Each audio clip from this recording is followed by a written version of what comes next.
berbahagia ini telah kita mendengarkan bersama sambutan sekaligus menutup rangkaian acara produk mengucapkan banyak terima kasih atas kehadiran bapak-bapak dan ibu-ibu, Bapak Wakil Bupati, Forkopimda, Pak Sekda, dan Kepala UPD Camat yang menyempatkan hadir untuk mengikuti acara penutupan pada malam hari ini. Hari ini kalau kita lihat jumlah yang datang mungkin melebihi daripada waktu pembukaan. Inilah indikator bahwa pameran yang kita lakukan berhasil. Indikatornya. Kalau ada pameran, ada kegiatan, jumlah yang berkunjung itu bertambah dari hari ke hari, berarti itu berhasil. Ada daya tarik.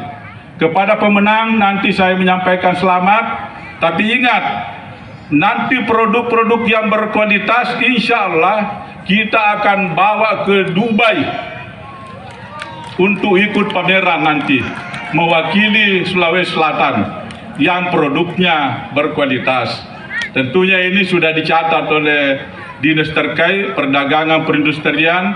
Saya minta ini betul-betul nanti ini dipersiapkan untuk kita bisa mengisi pameran di Dubai. Sehingga nanti produk-produk yang lahir dari Bone, termasuk kopi, kalau memang perlu kita pasarkan bukan hanya di Indonesia tapi di luar negeri.